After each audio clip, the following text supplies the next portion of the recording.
Salut YouTube, on se retrouve aujourd'hui pour une nouvelle vidéo qui va être une vidéo un petit peu différente de ce que je fais jusqu'à présent. On va toujours rester dans la lecture, bien évidemment.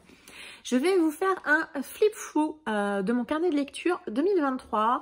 La dernière fois qu'on a parlé de carnet de lecture, j'ai regardé sur la chaîne, c'était il y a à peu près 2 ans. J'ai notamment fait une vidéo spéciale carnet de lecture et puis j'avais eu l'occasion de parler de la manière dont je gère mes lectures et mon carnet dans une vidéo un petit peu plus organisation livresque. Si j'y pense, je les mettrai en barre d'informations. Donc deux vidéos, et c'est vrai que j'avais pas du tout refait de vidéo carnet de lecture depuis là. Ça ne s'y était pas prêté, on va dire. Donc là, j'ai eu envie de vous présenter l'année 2023 étant écoulée, la manière dont j'ai géré mes lectures durant cette année. Et on va faire un petit retour ensemble sur l'année 2023 à travers mon carnet de lecture, comment je gère. Bref, vous allez découvrir ça tout de suite là, d'ici quelques instants. Voilà, je vais vous laisser avec l'autre partie de la vidéo et puis vous allez vite comprendre. Allez, à tout de suite. Alors, voici mon carnet de lecture, celui qui m'a accompagné pendant toute l'année 2023. Donc, c'est tout simplement un carnet ligné A5 que j'ai acheté chez Action. Voilà, tout simplement. Les stickers, je les avais eus chez une créatrice à la Japan Expo. Donc, si jamais je retrouve, je vous la mettrai en barre d'informations. Alors, je mets, et bien voilà, tout simplement, 2023, un joli sticker, pareil, qui vient d'une créatrice, par contre, anglaise. Donc, pareil, je mettrai le lien en barre d'informations. Juste petit warning, donc, quasiment tous les stickers de ce carnet-ci viennent de chez elle. Elle est d'origine anglaise. Donc, eh bien, il faut savoir que... en plus du prix d'achat des stickers, vous avez des chances d'avoir de la douane quand vous faites une commande. Voilà, je préfère vous prévenir puisqu'elle est située en Angleterre. Mais quasiment tous les stickers viennent de chez elle. De toute façon, vous allez voir que pour 2023, j'avais choisi une petite thématique.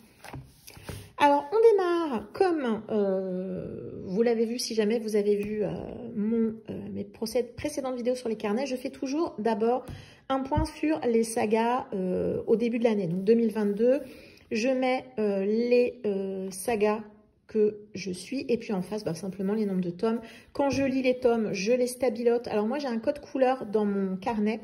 Le violet, c'est l'imaginaire, c'est-à-dire SF, science-fiction, fantasy, fantastique. Le noir, c'est le roman noir, le thriller, le roman policier. Le rose, c'est la romance.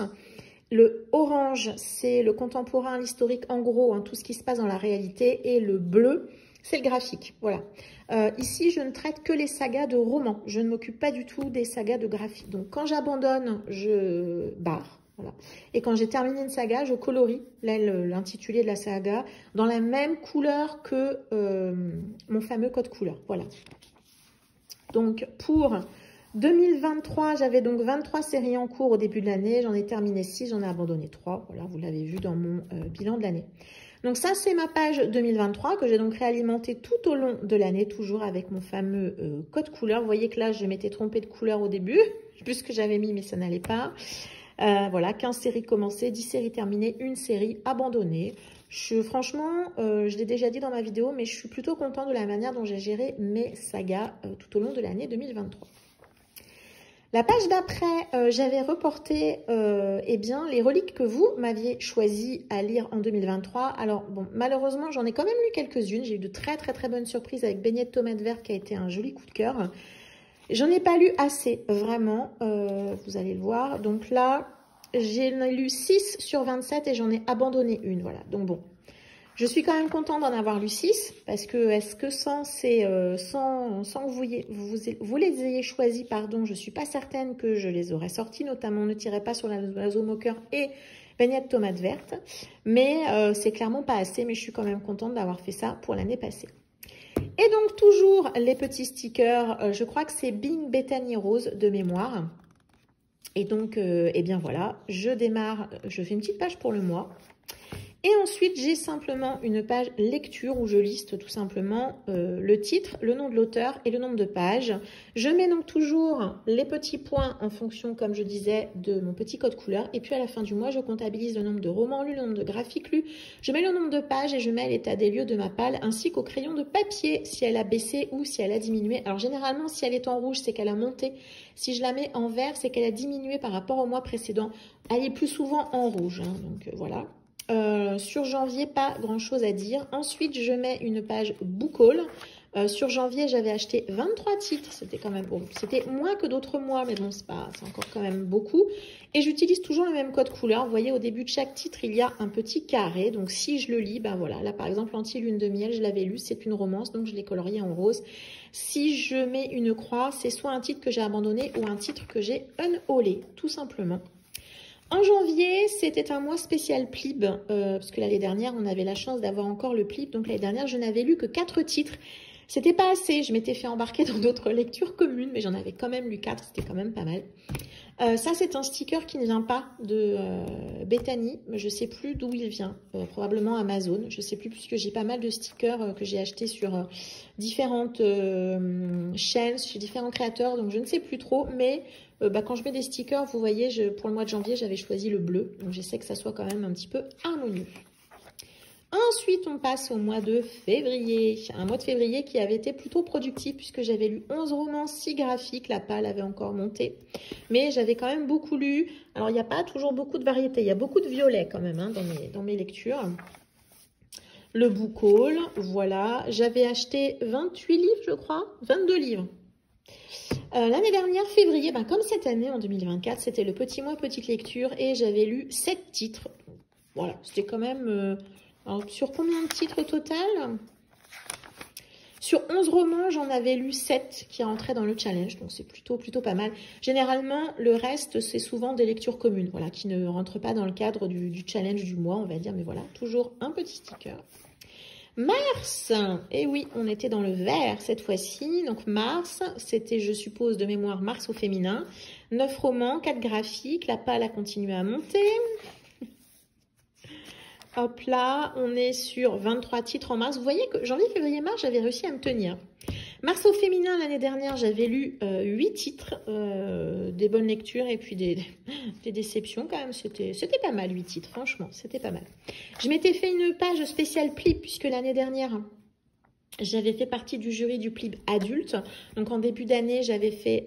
alors, quand ils avaient annoncé les finalistes, ça devait donc être en mars, j'avais fait une petite page spéciale pour suivre mes lectures dédiées du PLIB. Alors, moi, mon finaliste à moi, ça avait été Le Chant des Géants de David Brie, que j'avais vraiment adoré. C'est Alfie qui a gagné. Ça avait été une bonne lecture, mais ça n'avait pas été mon choix. Mais en tout cas, bravo à lui. C'était mérité, je pense. J'étais pas jury jeunesse young adulte, mais j'avais quand même gardé une petite... J'avais quand même listé les 5 en me disant, on ne sait jamais si j'arrive à les lire. Vous voyez que je n'avais lu que Mémoire de la forêt, mais bon, voilà, je les avais quand même indiqués ici. Avril. Là, j'avais lu 10 romans, 8 graphiques. La palle a continué à monter, sans commentaire. Au niveau du book haul, ça se tenait encore, 26 livres, mais ça se tenait encore. Et l'année dernière, j'avais participé à Avril autour de l'ASF. Donc, j'avais récupéré le logo proposé par Céline Lecture. Et sur tous les paliers, donc les 20 paliers, j'étais arrivée seulement, on va dire, au palier numéro 12, John Connor, avec 2 animés. Tout le reste, ce sont des romans ou des graphiques. 12 titres, je trouve que c'est 12 titres, 12 catégories complétées. C'était plutôt pas mal. Je suis plutôt contente de moi. Ensuite est arrivé le joli mois de mai. 8 romans, 9 graphiques. La palle, ça compte, ça monte. Ça commence à 29, ça commence à monter un peu les achats. Et en mai, l'année dernière, j'avais choisi de participer au mois de la fantaisie. Il y avait 12 catégories et j'avais complété 7 items. Donc, un tout petit peu plus de la moitié. Bon, sachant qu'il y avait notamment Serpent and Dove 2 que j'avais pas du tout aimé. Belle, qui avait été une déception. Il y avait quand même eu Le Chant des Géants quand même que j'avais adoré. Les Maîtres Enlumineurs 3... oui, et puis le Sanderson qui m'avait pas plu du tout. Ouais, c'est vrai que là, à regarder les catégories et les livres que j'avais lus, ça n'avait pas été une grande réussite, hein, vraiment pas. Ensuite, on va passer à l'été. Bienvenue au mois de juin avec 7 romans, 3 graphiques et une pâle qui ne cesse de rester en rouge. Là, ça commence à partir en cacahuète. 34 livres en juin. Pou, pou, pou, pou. Et pour l'été dernier, j'avais choisi de participer au 15K proposé par Dorian. C'était un 15K spécial années 80 et 90. Film des années 80 et 90. Donc, on avait 30 items à compléter entre le 1er juin et le 30 août. Donc, j'avais tout listé à la main. Hop là. Et derrière, j'avais fait un petit récap. Donc, le bilan de juin, de juillet et de août. Donc, j'ai repris les couleurs de juillet et de août que vous allez voir après. Donc, jaune pour juin, violet pour juillet et orangé pour le mois d'août. Et le bilan de l'été. Donc, je n'avais pas atteint les 15 000 pages. J'ai même d'ailleurs jamais atteint les 5K sur aucun des 3 mois. Mais bon, voilà. 24 livres lus et 17 items complétés. C'est pas grave, on participe, on s'amuse et c'était bien le principal. Juillet, on était sur le violet, donc 8 romans, 10 graphiques, la pâle ne s'arrête plus. Au niveau des achats, 30.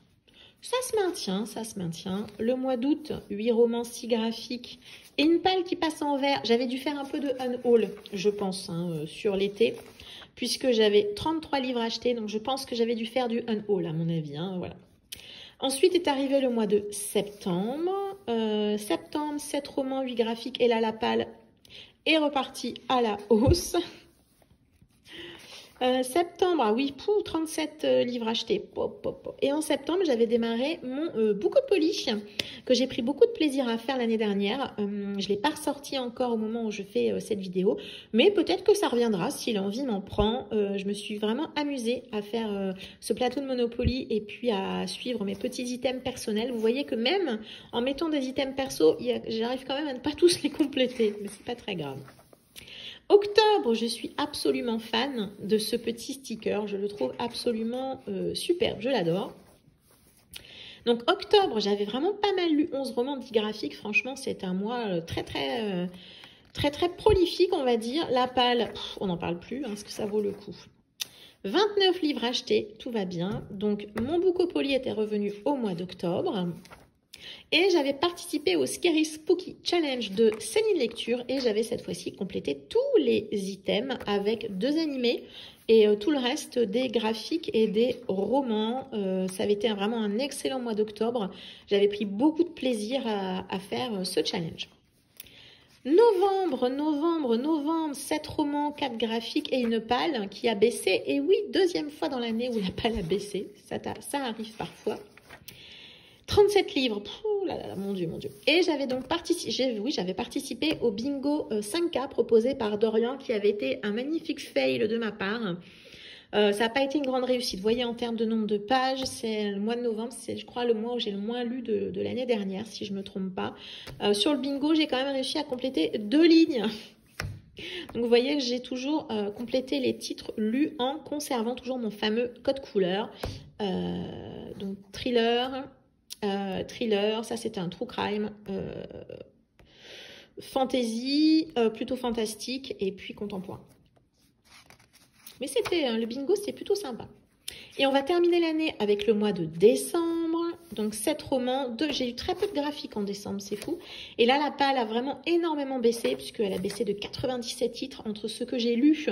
J'ai unhaulé en décembre énormément de titres. J'ai retiré beaucoup, 97 voilà, de ma pâle. Des titres qui ne me faisaient plus du tout envie, que je ne lirais. Vous savez, les fameux titres qu'on garde de côté en disant peut-être un jour.